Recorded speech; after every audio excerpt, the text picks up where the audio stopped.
So Perfect. how's everything? How's your day? I can't complain. I'm surviving, doing well. Trying to take it day by day and just roll with the punches. That's just like everyone else. Yeah, yeah. It's like some kind of world where you don't know what's really happening, and it's confusing. Yeah, yeah. This is Well, the that's world we're in. that's right. Usually we can touch danger, Yeah, but this one is just like yeah, yeah. it's Right. fairy tales. Not sure what to make of it, but go with the flow. Yes. All right, so Coach, so everyone, this is Coach Adrian Durant. He is the head coach of Cornell University, the track and field coach. He's Right. an Olympian. He has a vast history, and he's here to share with you guys a little bit about himself, a little bit about the university, and just what's going on. So, if you're interested in being a part of if your kids or anyone, parents out there, if you're interested in knowing a little bit more about Cornell University, Adrian's here to tell you about it, or Coach Durant is here to tell you about That's right. it. Ever since I coached at FAMU, I made sure I always went by Coach Durant because I'm a younger coach, and since I look young, yeah, Hmm. I don't want to get in that habit. Everyone thinks I'm already on the team, so I um, know, right? They think you're yeah, one of the kids. That's exactly. a good thing, though. That's a good thing. I Not the guess. not the one of the kids, but to look that age. Yeah, yeah, I keep hearing that. But I've been at Cornell for 8 years now. I'm the head coach of men's track and field, and I started out at Cornell as an assistant About coach. you, because we want to know Uh, who the coach is, where you're from, just a little history, so we can at least get to know you, and then say, "Oh my goodness," and then at least mhm. then bring into the university. That's right. So I'm originally from St. Croix, U.S. Virgin Islands, a small little island in the Caribbean Sea next to Puerto Rico. Um, and that's where I was born and raised. Try to go back at least every year around carnival time in December to see my mom and my family. Uh, and then, yeah, so that's where I was born and raised. I went to high school in Teaneck, New Jersey. So at some point, I found my way to the States, pursuing track and field. There were just more Mhm. opportunities there for me. And so I ended up going up there for high school. And then that's made my way down to University of South Carolina, where I competed So with when you did you guys. start track and field? What age? Oh, man, I might have been in second grade. Oh Yeah, wow, you've been doing it for a while. I was one of those kids that just had a little bit too much energy, and so my mom, to preserve her sanity, she just put me in every sport available. That kept me That's busy. smart. Yeah, yeah, it made sense. I would come home, I'd be completely tired, and then she wouldn't have to worry about me. So yeah, I was in maybe All five right. sports at one time. So what But other sports you did other than track and field? I played soccer for a while, and I played flag Hmm. football, I played basketball. I was in martial arts. It was really just anything that Oh, could, martial arts. Yeah. tire me out. But I stuck Yeah. with track. Track just was the thing that, I just excelled at, and I got better and better, and it opened up doors for me and provided opportunities. Hmm. My mother didn't really want me to stay in the Virgin Islands for my high school year. She wanted me to be able to go and have more opportunities to run and maybe earn a scholarship or something along those lines. And so that's why I moved to New Jersey to live with family so that I could have that chance pretty much. Okay, nice. So track Sounds is like every like, Caribbean mother. yeah, yeah, exactly. Trying We to want get to the my, best for you. You have to, they try to yeah, put you in the right spot. yeah, yeah, pretty much. So, so that's Okay. just a little piece of how I ended up here. Ended up walking on at South Carolina with you guys. Hmm. Yeah, Go Gamecocks. took off since there. Yeah, that's right. Well, so is there anything in specific, in particular you want to know about? That a little. Yeah, you just gave us like a little brief, like just a little top of the iceberg. I Well, I just walked mean, on and that was it. Oh my goodness, there's way more to it. Okay, yeah, yeah. so Well, it so was. give us an understanding of what a walk on is. Because I mean, people think that everyone just gets a scholarship. You get there, or break it down where you do get a scholarship, or someone just has the drive and that's where they want to be, and they walk on. Because I know you had other opportunities, but I bet that's where you wanted to be. I'm not sure, but I'm guessing. Yes, no. I had since I competed in a track meet in Columbia, South Carolina when I was maybe 13, some youth games meet or Hmm. whatnot, and I think ever since then I just wanted to go to South Carolina, and Hmm. so I hadn't run fast enough to get a full scholarship. At the time, South Carolina was pretty dominant. You know, you guys were dominating, right? And so I walked on. I figured, hey, you know, if I can be around all these fast people, all these people who are, you know, national caliber and whatnot, Yeah. if I could train with those people, then I could be fast enough to get a scholarship. Kind of a crazy idea. You know, we had to take out a bunch of loans, and it really was tough. And really only had enough money saved up, and you know, for 1 year. So it was a little bit of a gamble. Because school is expensive, and so I don't know if it was the smartest risk, but it was a risk that I took, and it paid off. I ended up actually running pretty fast my freshman year and earning that scholarship. So you know, that was my gamble that ended up spending. It wasn't gamble. Don't say gamble. It's hard work. You knew what you wanted. Yes, you knew what you wanted. You went after it. Yes, it's hard work, and I'm always going to emphasize hard work, but there's risk involved, and so I think folks should know that there's always a risk, and you have to be willing to kind of face that. I could have failed, and then that would have I'd have been in a rough situation, but I took the chance, and it paid off. So, but yes, hard work. If it wasn't for hard work, then what was that? What just happened? Okay, go ahead. Go ahead. You said hard work. Yeah, and of course, without hard work, I wouldn't have gotten fast enough to do anything. So, and mine, because you said that's what you wanted. Not most people just go after what they want. Some people are scared to go after what they want, and they end up missing that opportunity. Really talking I'm talking myself.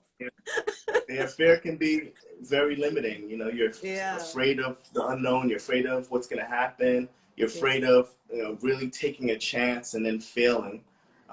But you have to, and you have to, and you have to fail sometimes. It's part of life. So, you know, you may as well just get used to it now.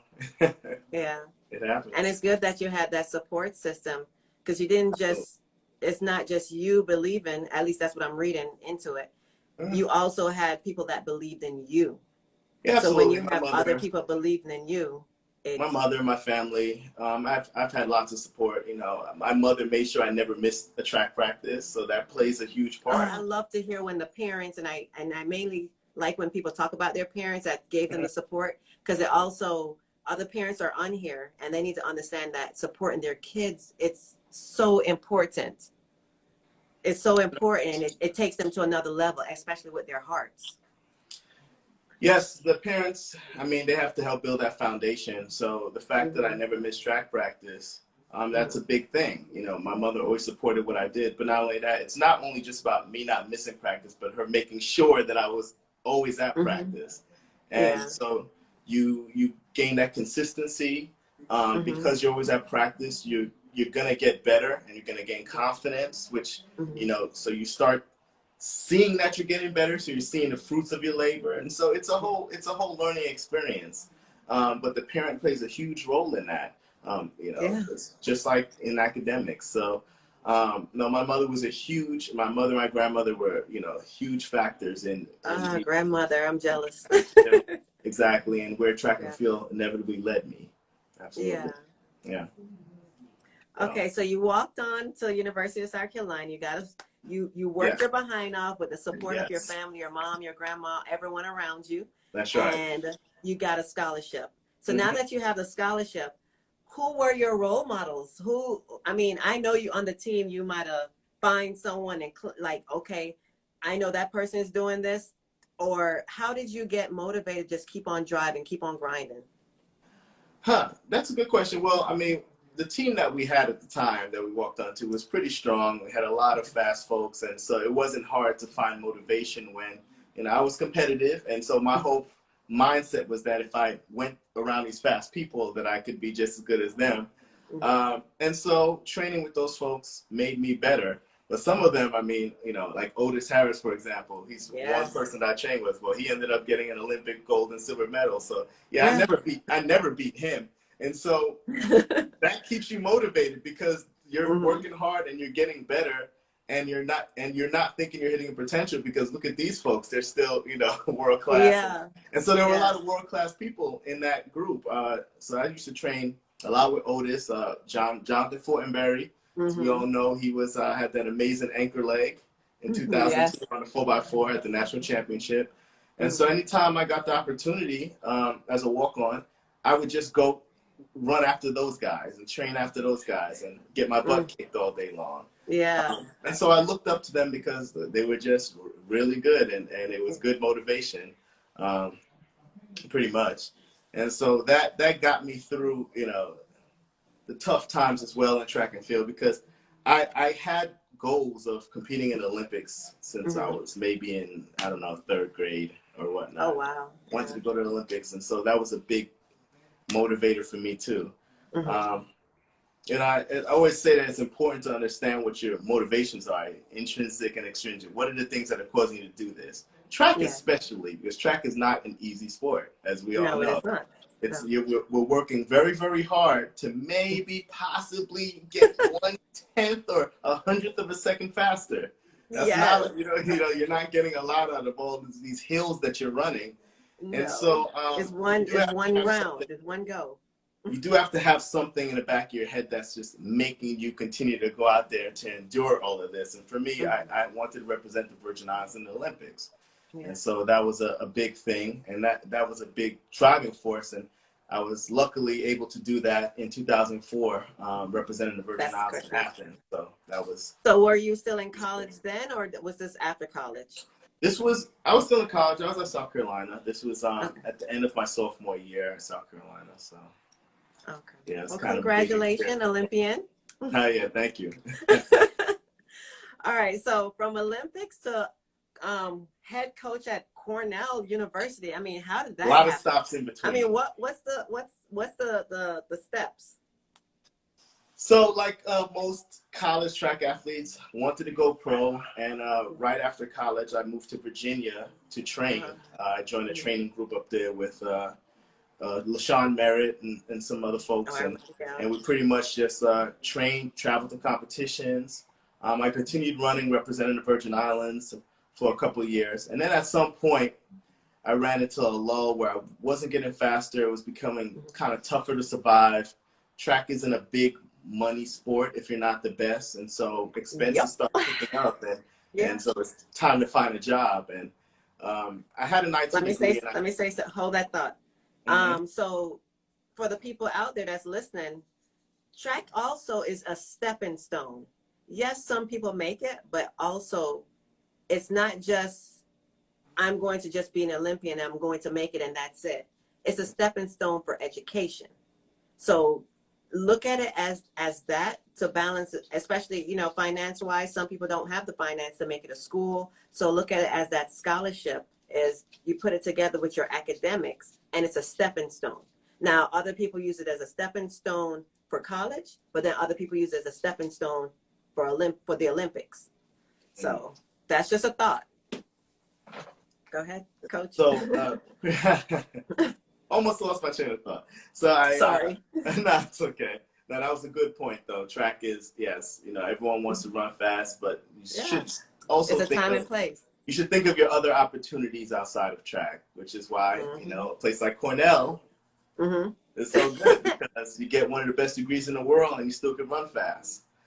So I ran professional track for a while, and then at some point I needed to get a job. And like most, I had a degree in IT, but it really wasn't what I envisioned myself doing. And so I started coaching. I was working part-time, and I started coaching at Lake Taylor High School in Virginia. Did that for a little while, and then I ended up moving back to the Virgin Islands. What year was that? Oh, now you're gonna, okay, timeline. You got to give a timeline so that people know there's, you know, they have, you know, some people want to be coaches. They want to, it didn't just happen overnight, you know? No, I may not be able to give you the exact year, but what I'll say is this. If you're going to become a coach, you have to kind of get your foot in the door. So I started coaching high school, and then you have to determine the level of coaching that you want to do: high school coaching, college coaching, whatnot. My goal was to become a college coach, and so I started out at a high school in Virginia. Did that for a little while. It really wasn't my passion. I couldn't. High school track just is different from college track, and I kind of wanted to get to what I thought at the time would be the big leagues.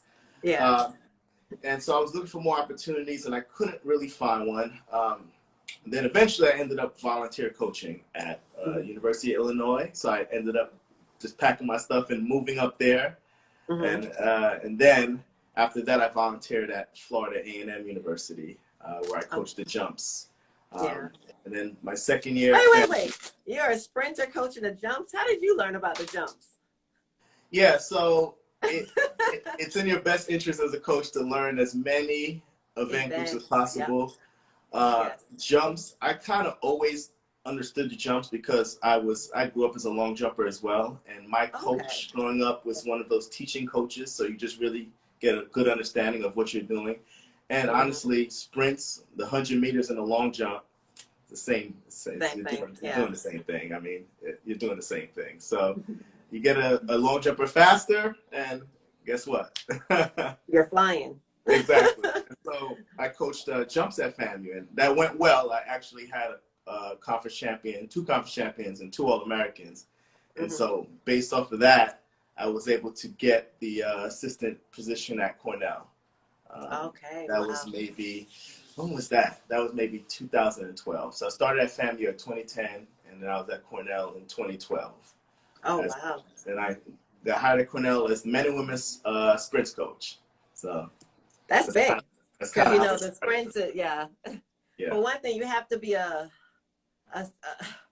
strong person, not strong in power, but not to handle the sprinters. And as a sprinter already, I'm glad with you the understand. Personality and yeah, folks who aren't really into track, I guess they don't know that the differences, like the personality differences in event groups. Yeah, it's funny. But sprinters, they can be a handful sometimes. But I will say, not our kids at Cornell. They're very well behaved. They're Ivy Leaguers, so we don't have to worry about that. Right. I always say you do need a sense to be the fastest person. You have to be. You gotta be so confident that you have to block out everyone. And you have to just show that you're confident. You have to show it. You have to think because it's an intimidation thing too. Yeah. Absolutely. And if you get someone nervous in the blocks, they may be faster than you, but they're nervous and timid. So then it just throws them off. Everyone has their little way. Some folks make a bunch of noise. Some folks try to act super casual. Some have their whole routine. It was funny. One time, representing the Virgin Islands, I was running at the CRIFTA Championships in Trinidad, and I was actually racing Usain Bolt. And we're at the start line, and he's sitting on the numbers, and he's just kind of drumming and having fun. It's so annoying because he's just completely having a great time, and you're super serious, like I'm focused. And this guy, he's having a great time, and he smokes everybody, of course. So what are you gonna do? But that's a form of intimidation too. His music. What was that? I said he was having too much fun, and you're like paying attention to him, but you're trying to focus. That guy is way too calm. He's way too calm. He just knows he's gonna win. That's intimidation. Yeah. And so I've been at Cornell now for 8 years. I've been men's head coach for 5, so I became head coach rather quickly. And they saw your potential. Well, opportunity, luck, and perfect timing. But opportunity, luck, it's hard work. You worked your behind off. And it seems like you're one of those people, if you want something, you get it. Well, I definitely go for it. That's for sure. It makes no sense not to. All you can do is fail, and then, well, it's just try again. It's good to learn that lesson early on. Get some failures out the way early. You'll be okay. So you're at Cornell University now. Yes. So questions I always ask is, what's the criteria to be there? I mean, what's the GPA? I mean, not every school, because I know what my GPA was to get in, even though it was way back when. But I was blessed to. I don't want to say blessed. I worked my behind off of that little tiny GPA. But that's what I was able to put on the table. So I can tell you, I can tell you as far as the standards that we go by when we recruit. Yeah. So I would say minimum standards I would look at 3.5, 3.6 GPA. Good. And And obviously that's the low end. And you want to take the most, it is. And you want to make sure you're taking rigorous courses. Yes. You know, if you can take honors, take honors. AP is even better. You want to just show that you're challenging yourself. Yes. So 3.5 with good courses. And SATs, you're going to want to be 1,200 plus. Isn't that the max?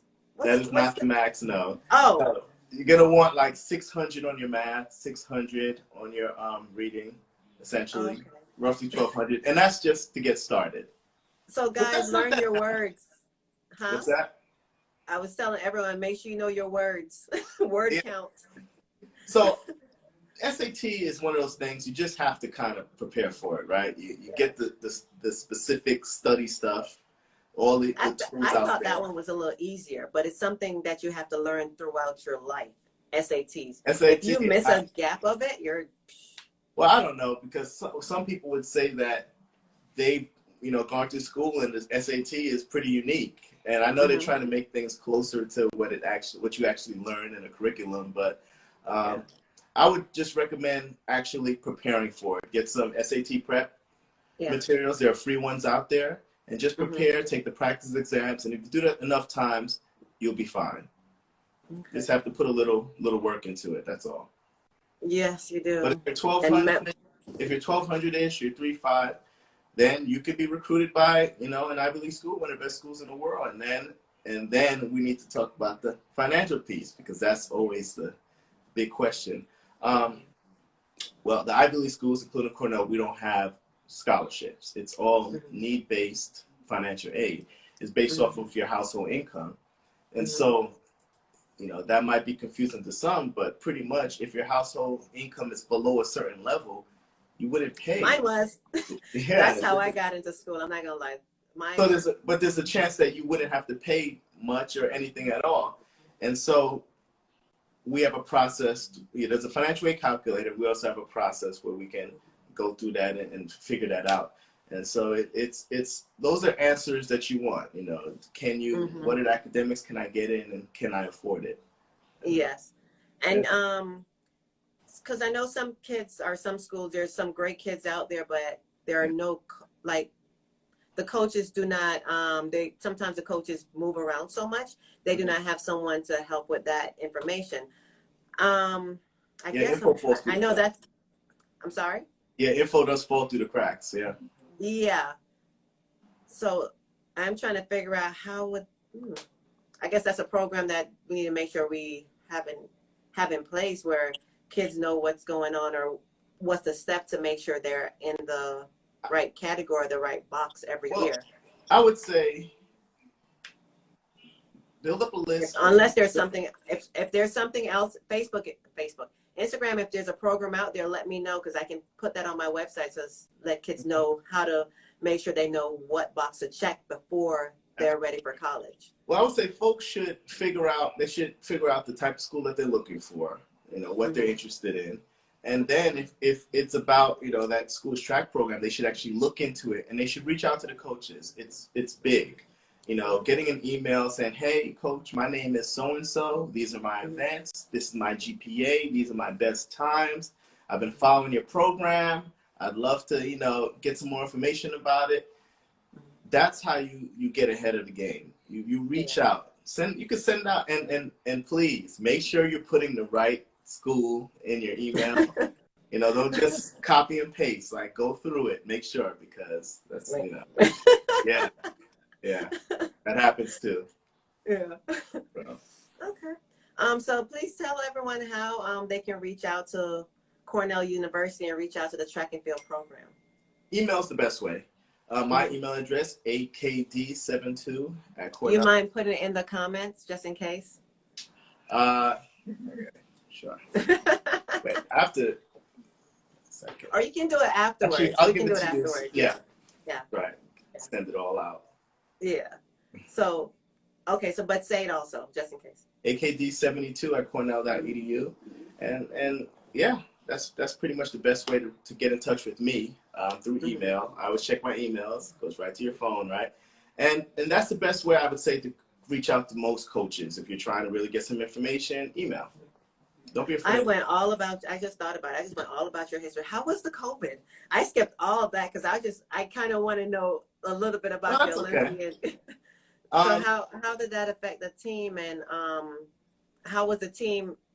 What were their goals towards the outdoor season, well, and how did that interrupt it?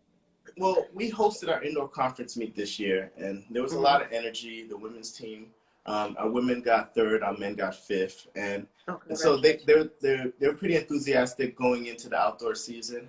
The Mm-hmm. seniors, especially, wanting to kind of give it their last hurrah, and it was Yeah. tough when we found out we lost the season.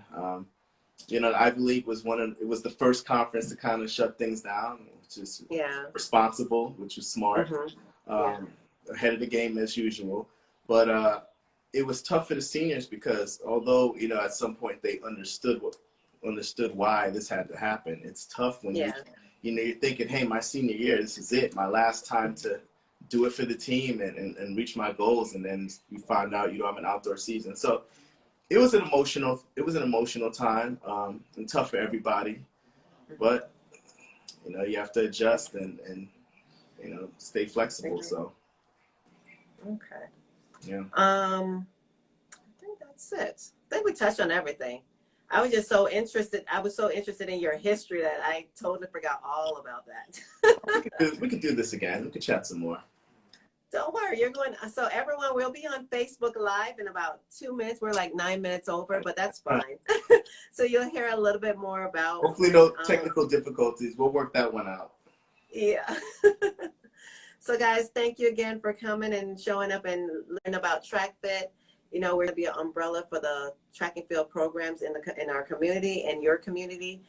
And we want to bring these coaches to let you know what's going on, how not to be afraid to reach out, parents, kids, even if you can't get all your stuff together. Sometimes they have programs out there, and the coaches will help you. All you need to do, like he said, like Coach Durant said, send your grades, send your GPA, your SATs, and your times, because we're still an athletic program. So academics first, but we're still an athletic program. So we connect those together and we give you a scholarship. We give you a stepping stone towards either getting your career going or towards getting the experience in life and being around different people, or a stepping stone towards the Olympics. Okay?